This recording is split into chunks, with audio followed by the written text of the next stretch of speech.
Hai anak-anak, apa kabar? Semoga kalian semua tetap sehat ya.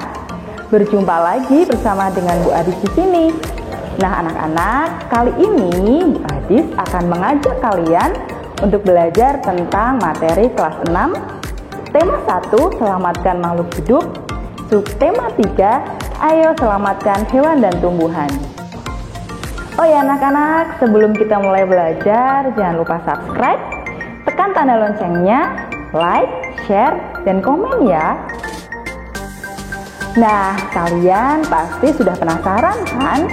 Yuk kita simak apa saja yang akan kita pelajari pada materi kali ini.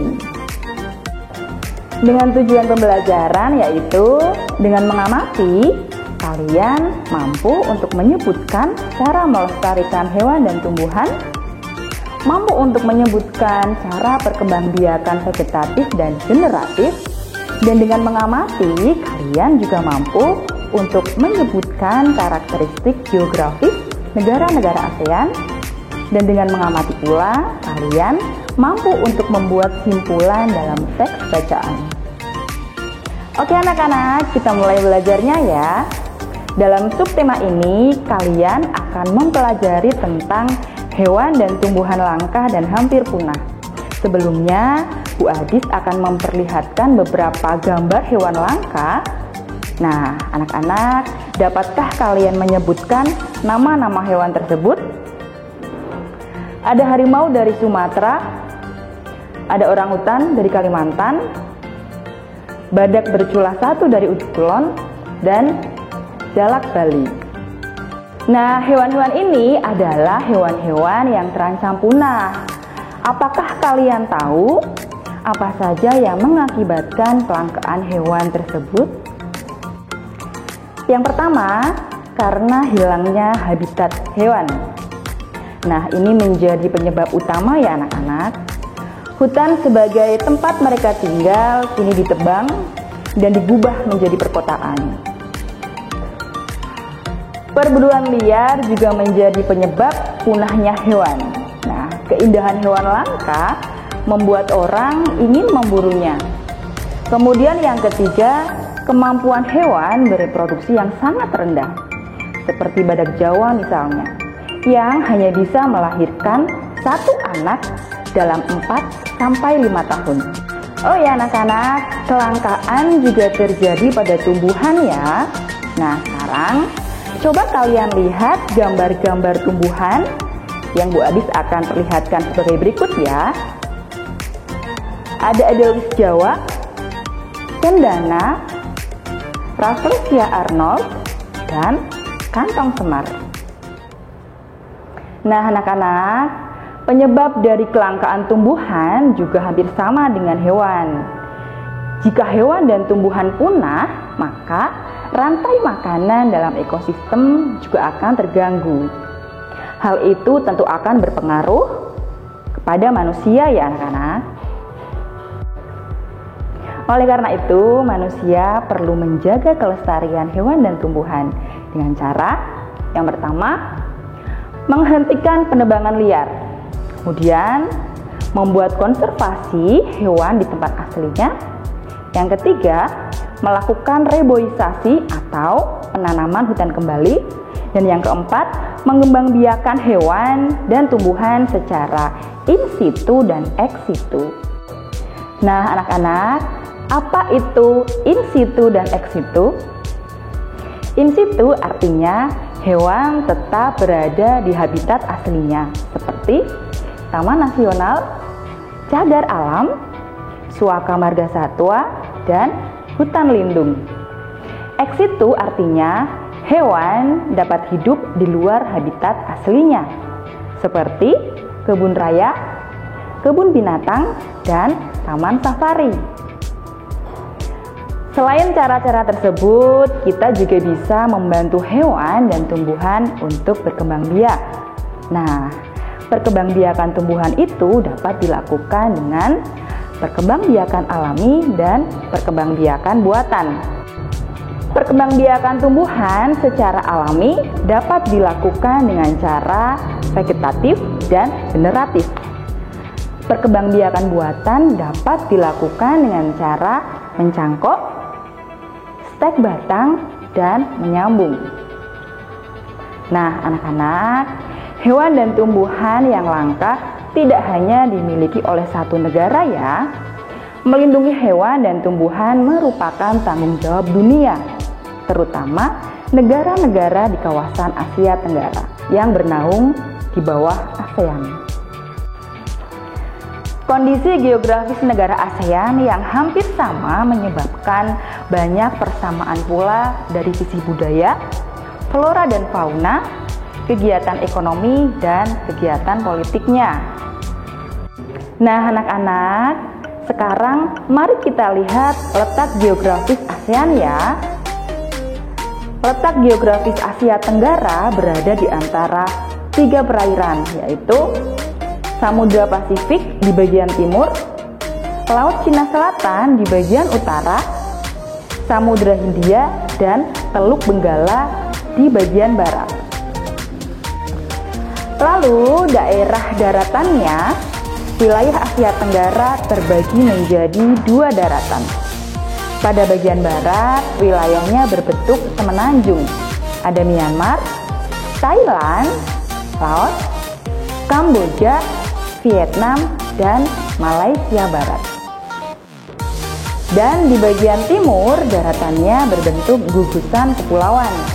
Ada Filipina, Indonesia, Malaysia Timur, Singapura, dan Brunei Darussalam. Oke anak-anak, sekarang ayo kita pelajari satu persatu ya kondisi geografis di negara-negara Asia Tenggara. Pertama, Myanmar. Myanmar terletak pada 11 derajat sampai 28 derajat lintang utara dan 92 derajat sampai 101 derajat bujur timur. Myanmar memiliki iklim tropis.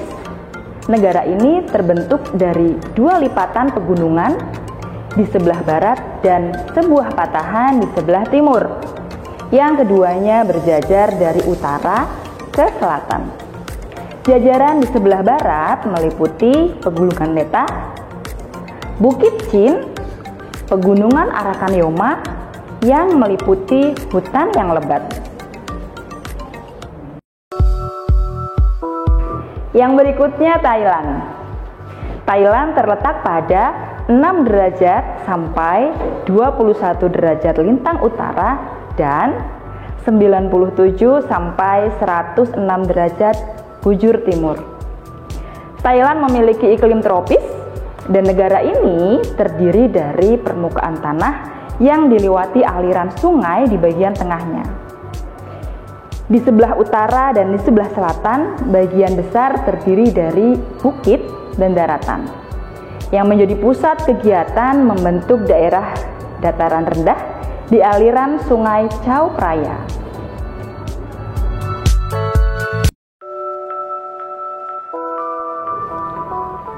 Yang berikutnya Laos. Laos terletak pada 14 derajat sampai 22 derajat lintang utara dan 100 derajat sampai 107 derajat bujur timur. Laos memiliki iklim tropis dan Laos merupakan satu-satunya negara Asia Tenggara yang masuk ke wilayahnya tanpa melalui laut.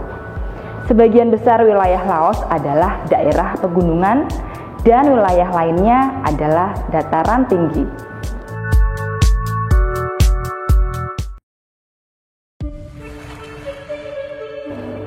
Kemudian Indonesia. Negara kita ini terletak pada 6 derajat lintang utara sampai 11 derajat lintang selatan dan 95 derajat bujur timur sampai 141 derajat bujur timur. Indonesia memiliki iklim tropis dan negara kepulauan terbesar di dunia dan dilintasi khatulistiwa ini memiliki relief yang beraneka ragam bentuknya dan dilalui oleh 2 sirkum, yaitu Sirkum Pasifik dan Mediterania, yang menyebabkan Indonesia memiliki banyak gunung berapi. Selain itu, Indonesia diapit oleh beberapa lempeng besar yang mengakibatkan wilayahnya rawan gempa.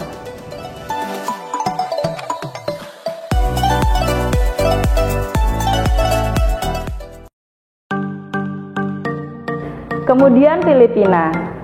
Filipina terletak pada 5 derajat sampai 21 derajat lintang utara dan 117 derajat sampai 121 derajat bujur timur. Filipina memiliki iklim tropis basah. Filipina merupakan negara kepulauan.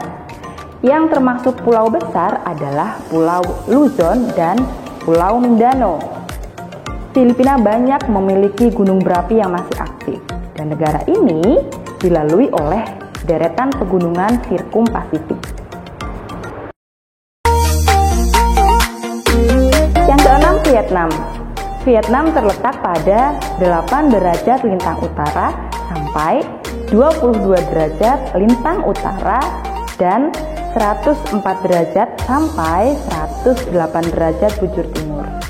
Vietnam memiliki 2 iklim, yaitu iklim sedang dan iklim tropis.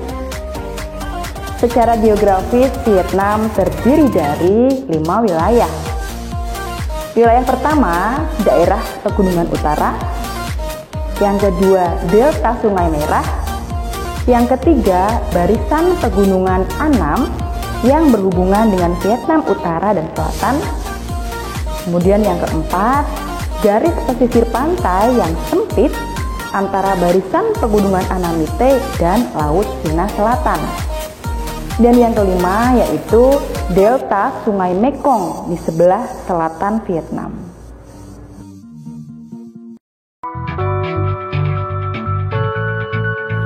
Yang ketujuh, Kamboja. Kamboja terletak pada 10 derajat sampai 15 derajat lintang utara dan 102 derajat sampai 108 derajat bujur timur. Nah, Kamboja memiliki iklim tropis basah dan kering. Dan bentuk wilayah Kamboja menyerupai piring anak-anak. Di bagian tengahnya terdapat dataran besar Tonle Sap, sedangkan di bagian tepi dibentuk oleh deretan pegunungan. Negara ini dilalui oleh das Mekong. Nah, sampai sekarang sungai ini adalah sungai terpenting di Kamboja.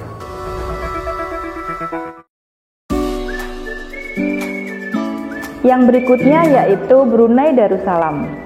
Negara ini terletak pada 4 derajat lintang utara sampai 6 derajat lintang utara dan 114 derajat sampai 115 derajat bujur timur. Brunei memiliki iklim tropis khatulistiwa. Nah, negara ini terdiri atas dua wilayah yang terpisah, yaitu wilayah barat dan wilayah timur. Wilayah barat merupakan dataran rendah yang berawa-rawa.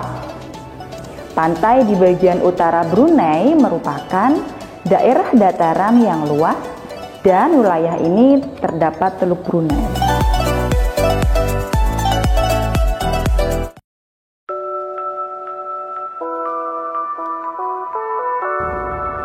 Yang kesembilan, Singapura. Singapura terletak pada 1 derajat sampai 5 derajat lintang utara dan 100 derajat sampai 114 derajat bujur timur. Singapura memiliki iklim tropis dan luas Singapura hampir sama dengan luas Jakarta. Keadaan alam negara Singapura pada umumnya relatif datar, tapi di beberapa tempat dijumpai perbukitan anak-anak.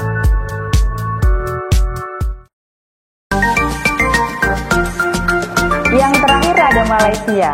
Nah anak-anak, Malaysia ini terletak pada 1 derajat lintang utara sampai 7 derajat lintang selatan dan 100 derajat sampai 120 derajat bujur timur.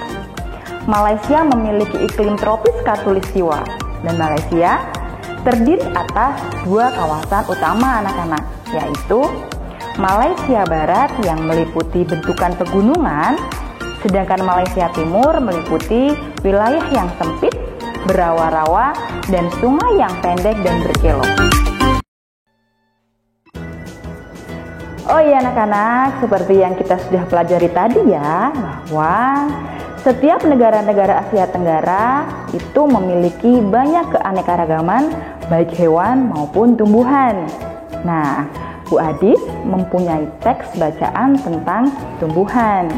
Kali ini kalian akan belajar membuat simpulan dari teks bacaan. Nah anak-anak, baca dengan seksama ya teks bacaan sebagai berikut.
Nah anak-anak, apakah kalian sudah bisa untuk membuat simpulan dari bacaan tersebut? Sekarang, ayo kalian simak kesimpulannya ya. Jadi kesimpulannya adalah daun pandan adalah tanaman yang tumbuh di Indonesia, Thailand, dan Vietnam. Daun pandan berwarna hijau dengan daun berbentuk pita, tipis, licin, memiliki panjang sekitar 40-80 cm, lebar sekitar 3-5 cm, dan runcing. Daun pandan sering dimanfaatkan sebagai rempah-rempah oleh masyarakat. Oke anak-anak, sekian dulu video pembelajaran kita kali ini ya. Sampai bertemu lagi di video selanjutnya dan jangan lupa tetap semangat belajar ya. Assalamualaikum.